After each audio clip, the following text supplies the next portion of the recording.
Hello friends, welcome to Chandrima's world. চন্দ্রিমাস ওয়ার্ল্ডে তোমাদের সবাইকে স্বাগত। আজ আবার হাজির হয়েছি নতুন একটা রেসিপি সহযোগে।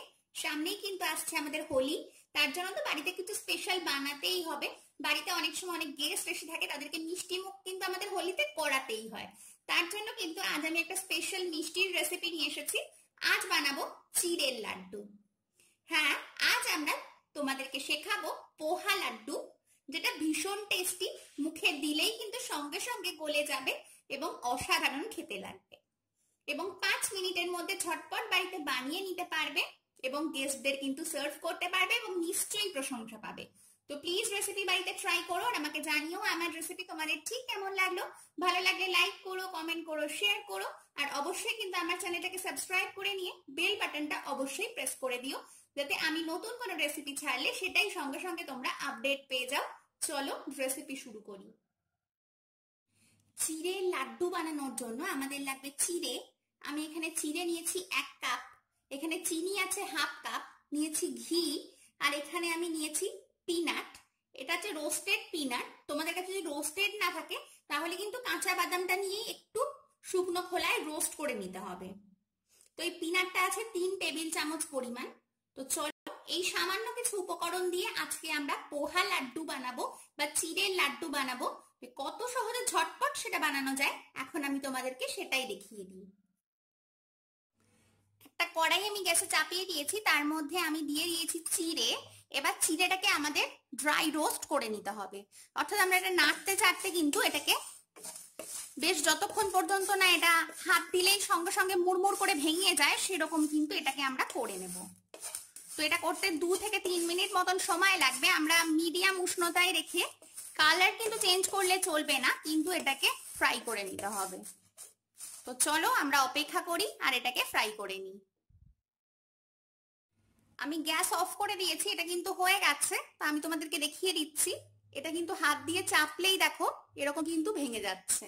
তো যখন এরকম একটা কন্ডিশনে চলে আসবে তখন আমাদের বুঝে নিতে হবে আমাদের চিড়েটা কিন্তু রেডি হয়ে গেছে। এবার এটাকে আমরা নামিয়ে নেব। এবার আমি একটা মিক্সিং জার নিয়ে নিয়েছি, তার মধ্যে দিয়ে দিচ্ছি চিড়ে। চিড়েটা কিন্তু সামান্য একটু ঠান্ডা করে নিতে হবে, তারপর দিতে হবে। এর মধ্যে এখন আমি দিয়ে দিচ্ছি চিনি, আর এর মধ্যে দেব রোস্টেড পিনাটস। আমি আবারও বলে দিচ্ছি, পিনাট যদি কাঁচা থাকে সেটা কিন্তু কড়াইতে রোস্ট করে দিতে হবে। তো এবার আমি এটাকে গুঁড়ো করে নেব। এই তিনটাকেই একসাথে একদম স্মুথ ভাবে গুঁড়ো করে কিন্তু নিতে হবে। তো আমি এটা গুঁড়ো করে নিয়ে ফিরে আসছি। আমি একটা মিক্সিং বোলের মধ্যে কিন্তু ওই গুঁড়ো করা যেটা আমি রাখলাম চিড়ে, চিনি এবং পিনাট, সেটা দিয়ে দিয়েছি, বোলের মধ্যে নিয়ে নিয়েছি। আর এখানে আমি নিয়েছি গরম ঘি, এটা আছে কিন্তু 3 টেবিল চামচ, এটা আমি দিয়ে দিচ্ছি। এবং এর মধ্যে আমি এখনই হাত দিতে যাব না, প্রথমে একটু স্পুন দিয়ে মিশিয়ে দেব, তারপর কিন্তু হাত দিয়ে মাখবো, কারণ একদম গরম ঘি ওর মধ্যে দিতে হবে। তো এই সময় যদি আমি হাত দিই তাহলে কিন্তু হাত পুড়ে যেতে পারে। তো তোমরাও কিন্তু সেটা খেয়াল রাখবে, এর মধ্যে কিন্তু ফট করে হাত দিয়ে ফেলবে না। স্পুন দিয়ে মেশানো হয়ে গেছে, এবার আমরা এটা হাত দিয়ে মাখবো। হাত দিয়ে ভালো করে এটাকে আমি প্রথমে মিশিয়ে দিচ্ছি ঘিটা চারিদিকে, তারপর কিন্তু আমরা লাড্ডুটা করবো। এবং এটা কিন্তু গরম অবস্থাতেই করতে হবে, ঠান্ডা হয়ে গেলে কিন্তু হবে না।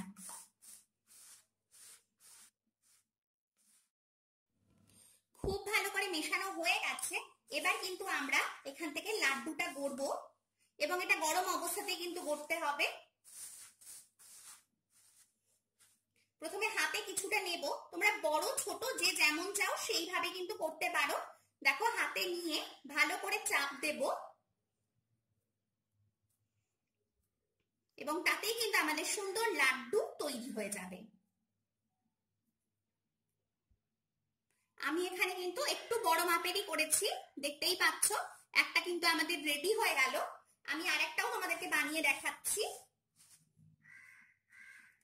আবার কিছুটা অংশ হাতে নিয়ে আবারও আমরা চাপ দেব, ভালো করে মুঠো ধরে চাপ দিলেই কিন্তু এটা সুন্দরভাবে তৈরি হয়ে যাবে। আর একটা লাড্ডুও কিন্তু রেডি হয়ে গেছে। এইভাবে প্রত্যেকটা লাড্ডু আমরা বানিয়ে নেব। দেখো বন্ধুরা, আমি কিন্তু এখানে সার্ভ করে দিয়েছি আমাদের চিড়ের লাড্ডু। এটা কিন্তু ভীষণ ভালো খেতে এবং ভীষণ নরম হয়, মুখে দিলেই কিন্তু মিলিয়ে যাবে। আমি জাস্ট একটু সাজিয়ে দেওয়ার জন্য ওপর থেকে একটু পেস্তা কুচি ছড়িয়ে দিয়েছি। এখানে আমি বড় বড় সাইজের লাড্ডু বানিয়েছি, তার জন্য এখানে 6টা হয়েছে। তোমরা যদি একটু ছোট বানাতে চাও তাহলে কিন্তু 7টা হয়ে যাবে, আমি যে পরিমাণ ইনগ্রেডিয়েন্টস বলেছি। তো প্লিজ রেসিপি ট্রাই করো, একদমই একটা নতুন ধরনের রেসিপি, অবশ্যই ট্রাই করে দেখতে পারো, নিশ্চয়ই ভালো লাগবে। ভালো লাগলে লাইক করো, কমেন্ট করো, শেয়ার করো, আর অবশ্যই কিন্তু আমার চ্যানেলটা মনে করে সাবস্ক্রাইব করে নিয়ে আমাকে সাপোর্ট করো। চলো আজকের মতো আসি, আবার দেখা হবে নতুন কোনো রেসিপি নিয়ে। সবাই ভালো থেকো, টাটা।